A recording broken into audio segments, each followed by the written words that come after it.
look at the interaction, look at the way the particular business is being run, so that you have a first-hand hands-on experience about the customer experience when it comes to that business. Or you can do apprentice. I think the people from the East are very good at this. You go and serve under a particular person. I think this is very useful. Sometimes we take it for granted.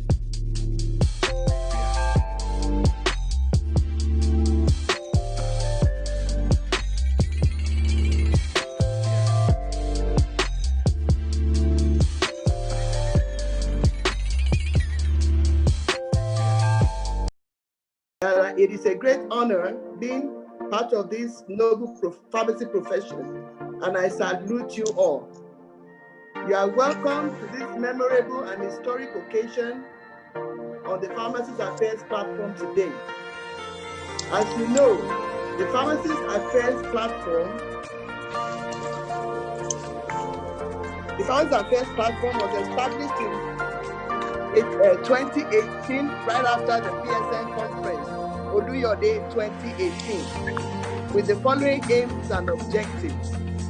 1, to disseminate pertinent information and happenings in the health and pharmacy worlds. 2, as pharmacists from different geographical locations within and outside the shores of Nigeria, to use this platform to engage each other in discussions on topical issues affecting pharmacists and the practice of pharmacy in Nigeria. 3, to further equip pharmacists with additional skills and knowledge. To welcome every one of us one more time. I guess you are hearing me. Yes, we are. Thank you very much. Thank you very much. So let me start by way of protocol. In any organization, there are people that hold as positions at our head. And for the glory of God, we want to appreciate our number one pharmacist in Nigeria. That is our special guest of honor today, our president, Vice President of Nigeria, Pharmacist Mazi, Ohuabunwa, OFR, MON, FPSN, NPOM.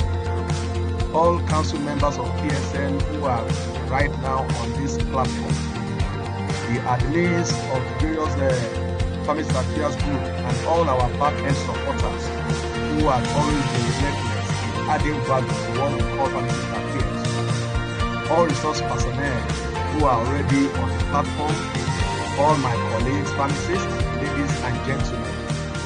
It's my pleasure to be here with you all on this platform, designed to add our token of contribution to the various engagements of pharmacists in improving and advancing the future of our professional pharmacy in Nigeria.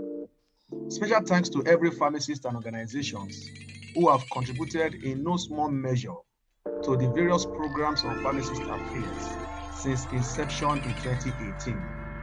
Your comments, moral and financial support as cash gifts to winners of Pharmacist Affairs Group's Innovation Award, which has become a yearly event, hunting for innate innovation among pharmacists is noteworthy. For any organization to have different groups pushing for advancement of their profession, it is because we have the leadership who has provided the enabling environment for everyone to contribute their own quota. And I'm therefore grateful to our indefatigable president, the number one pharmacist in Nigeria, Pharmacist Mazi Ohuabunwa, for his leadership style and his passion that has helped many of us to do one or two things as a way, because his position has actually encouraged many of us, and we are here behind him. To all the participants, and one of the things it has done is to identify all the opportunities, because we spoke in that mandate to them to see the possibility of setting up a pharmacy entrepreneurial academy, to be able to help to train us, to be able to help to show us the way to build our businesses, build partnerships, and be able to become bigger players in the marketplace and to open our eyes to what we need to do. And what they have done is to say they are trying to identify all the entrepreneurial opportunities we have in the profession already, including the Netherlands Business School, including Sophie Foundation, and many other opportunities that pharmacists themselves have created, which the profession can tap in to improve our understanding of how to start and how to grow, nurture, and get businesses survive long terms and return appropriate, give appropriate return to investors. So when Ajibade spoke to me about this Pharmacists Affairs Entrepreneurial College, I was pleased because that falls in line with what we're looking at.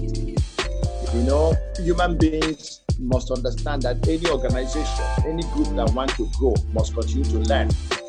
I take every opportunity. I've been learning in my, how many years? I'll be 70 soon, but I've been learning all my life. And every opportunity I find to learn, I learn. And that betters my life. That betters my ability to do things and produce outputs that sometimes, please people and sometimes astound them. It is because of my unquenchable desire to learn and never thinking I've learned enough. So let me congratulate Ajibade and his team for this project. And I believe that God will make it become a major opportunity amongst many others. I know there are things which additional Panubi is doing. So many young and not too young pharmacists are bringing opportunities for us to learn, and I applaud all of you. I think that we in pharmacy, if we must tell ourselves the truth, we have not done well. We have not done well in business. If we look at the pharma industry today, who are the people controlling the industry? Who are the people? You will agree with me, it's not pharmacists. It's not pharmacists. So we can be controlling the profession, but we're not controlling the industry. And that's perhaps because of the way we were brought. We were trained essentially as professionals. Yes, some of us had the privilege to do pharmacy management and such. He also served as a non-executive director of GlaxoSmithKline Consumer Nigeria PLC. Prior to this, he was the managing director of GlaxoSmithKline Pharmaceuticals Anglophone West and Central Africa. He has over 2 decades experience, comprising of 9 years in general management and over a decade diverse senior leadership, where he has distinguished himself clearly with a proven track record of achievements. He was, based on part of what he has done, it has exposed him into strategy, planning, commercial development, manufacturing, profit and loss management, operational and project management, performance management, intellectual property protection, public health, to just go on and on. Also, he has had market immersions in South Africa, India, and the United Kingdom. He possesses vast managing directorship and chief executive officer's experience, which will always ensure that clear objectives and expectations are delivered and maintained. Furthermore, he is an experienced person at developing and successfully executing strategic future-proven plans, as well as operating in a highly competitive and unpredictable business environment, such as we have in Nigeria. He also demonstrates sterling leadership qualities, humility, and drive for success. In addition, he is a decisive person, is forward-thinking, strong vision, and also has strategic capability, operationally strong, financially and commercially astute. Is a motivational speaker, you could say, with much credibility. He's an active member of of some professional associations where he has served, continues to serve. Some of them including a fellow of the Pharmacistical Society of Nigeria, FPSN. He's also a fellow of the Institute of Logistic Management of Nigeria. He's a fellow of the Nigerian Academy of Pharmacy and a fellow of the National Institute of Marketing of Nigeria. He is a member of the Corporate Governance Society of Nigeria. He's also a member of the National Competitiveness Council of Nigeria, a member of the Private Sector Health Alliance of Nigeria. He was the immediate past president of the Association of Representatives of Overseas Pharmaceutical Manufacturers of Nigeria, NEROPHAM.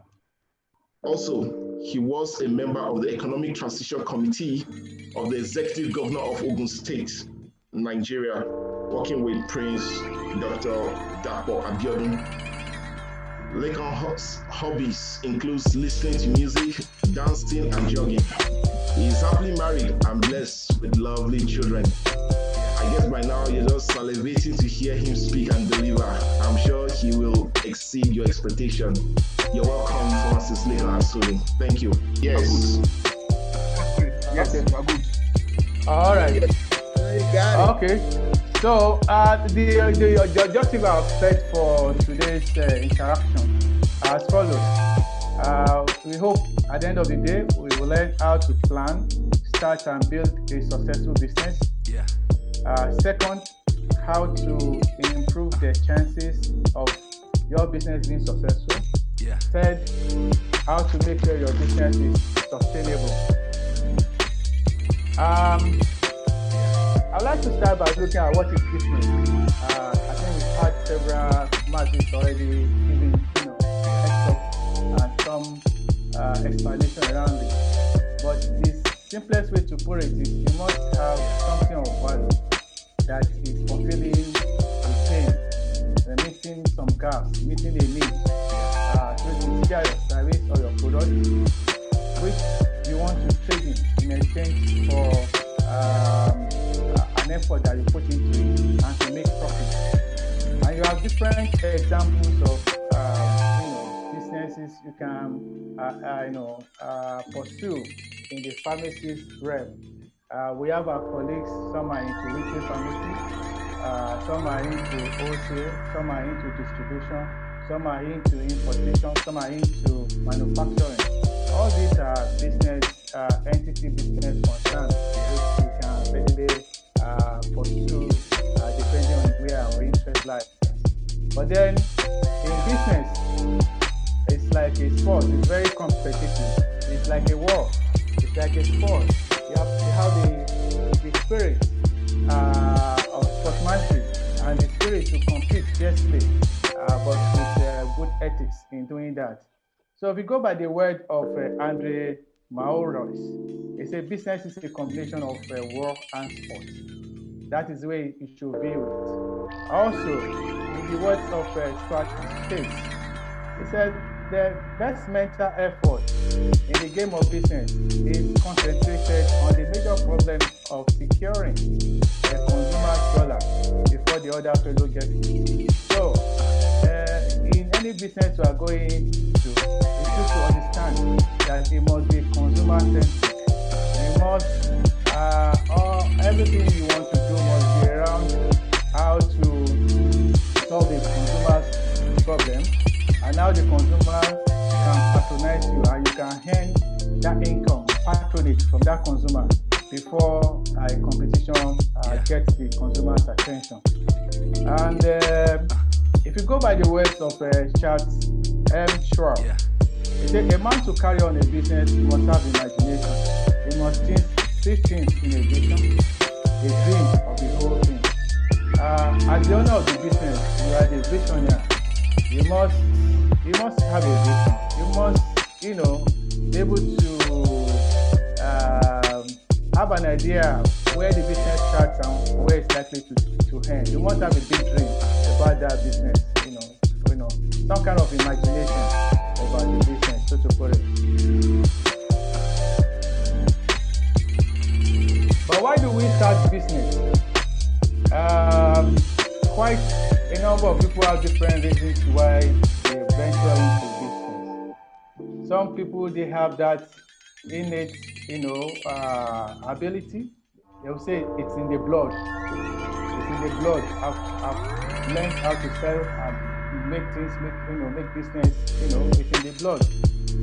For some, if you quit paid employment, like myself, I worked my entire career, in the private sector, and after I quit the job, I felt it's an opportunity to start something that appeals to my passion, pursue some other interest. It could be that you have just quit a job that you hate, taking so much of your time, or it's not giving you the kind of fulfillment that you desire. And for some, it's freedom. It doesn't want the 24/7. Doesn't want, or he or she doesn't want 7 days, 24/7 work, 9 to 5 p.m. work on daily. He wants the freedom. He wants to work anywhere. I like the freedom. For some others, to find work with other people with similar interests. So it's not only about you. It may be that the idea that you have in mind, you need to collaborate with other people to actualize. For some, is to create a product or service that is needed. Some others is to take ownership of their career, feed their family. Some it's an inspiration. God spoke to them, or they got an idea somewhere and they feel, I got to see this through. For some, is to create jobs, create employment opportunity, take people off the streets, see how they empower them through some kind of vocation. For some, is to pursue a passion, be very passionate about some things, and the only way it can happen is to actually actualize it and set up a business. For some, is to create a legacy. Once a business that outlived, a business that people meet you online, and you get the service, their demand fulfilled once they turn in their orders. So it depends, but you need visibility anyway. You need identity, visibility. Proximity to high traffic areas. This becomes more important to probably people in the retail. High traffic area ensures that they have good footfall. So because people at such bus stops, that's where they take public transport. So they have medicines or prescription to fill. They are likely to tie that in to their trip back home when they are at the bus stop. So you need to look at that and to ensure that your place can be easily located. Another one is to look at distribution of competitors. So there's no yes or no answer here. You need to look at how many competitors are in your neighborhood. If it's retail or in a pharmacy practice, we have a clear guideline on the distance between one pharmacy or one premise to the other. So that's but you need to decide if you have quite a number in a particular area. Do you want to play there, or you want to opt for some other places? Look at the consideration for location. If you are into importation and some other stuff, maybe that doesn't matter. Maybe that doesn't matter to you. All that. Also, you must look at the regulatory requirements, the local and state rules. So these are very important because there are permits, there are restrictions which limits operations. In some places, they may say, we don't want pharmacy shops in this area, we don't want pharmacy practice in this area. I've seen a couple of estates in Nigeria. If you go to Wemabod estate now, as you want to enter, clearly it's written there, no business premises is allowed because it's supposed to be residential. And over time, a number of businesses have set up within the estate. So they put a restriction. So you need to check out the local estate rules and what have you to see that once you pay the rent, what you are trying to set up is allowed within that particular area. The other one is to resource. As you set up your space, you now have to resource. You need to hire people, you build your team. How many people do you want to hire? Is in your business plan. When do you want to hire them? Is in the business plan, So begin to implement that to hire your team. Begin to acquire your capital expenditure items.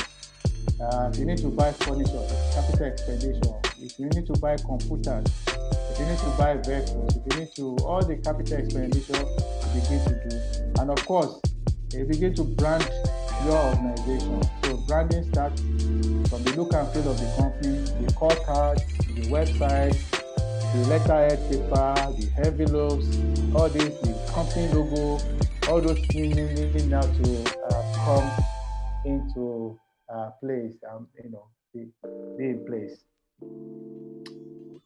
All right. So that means you have basically gone live. But a plan that is written, it's not cast on stone that everything will work the way you have put them to be in the paper. And that's why you still need to pay attention to the business plan. And so you have to be prepared for trial and error, because things will need constant evaluation and monitoring. And you must be open-minded and be creative as things unfold, so that you can be very adaptive to situations.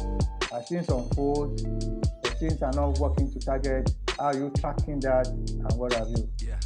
So you must have mechanism for monitoring and evaluation, and you must put in place procedure to ensure that you correct and prevent, you have what you call the corrective and prevention action plan in place.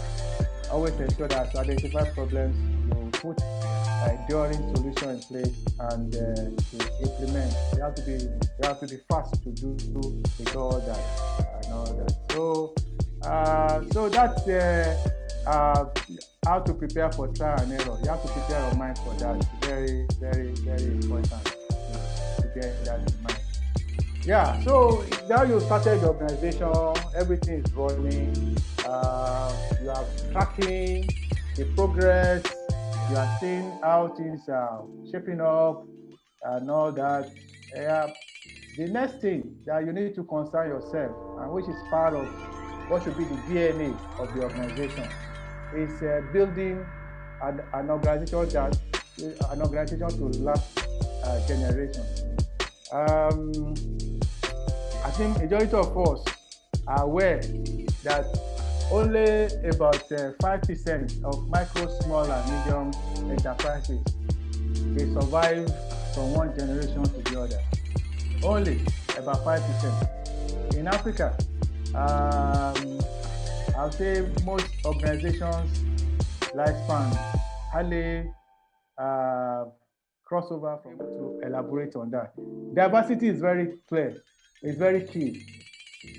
Diversity in terms of skill sets, people you employ, diversity in terms of people within the organization. You must not all look to the same direction.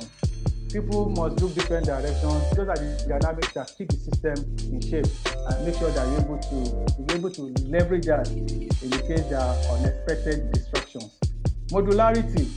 You must build your organization such that if something fails within the system, another one can take over.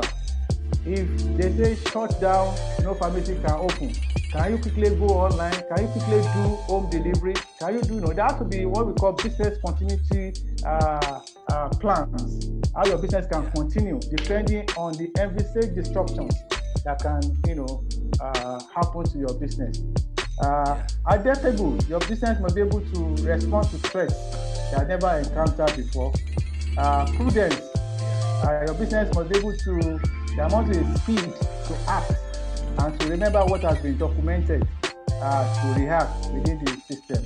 Embeddedness is that you cannot be everything. You are part of an ecosystem and you play your part and others play their part. So you can't be the only one in the industry. You are just part of an ecosystem and, fulfill and, take care of a particular problem within that ecosystem and fill the needs of the consumer. And last but not the least, is to just conclude with a quote from the British Chamber of Commerce. It says, starting a business can be both exciting and challenging.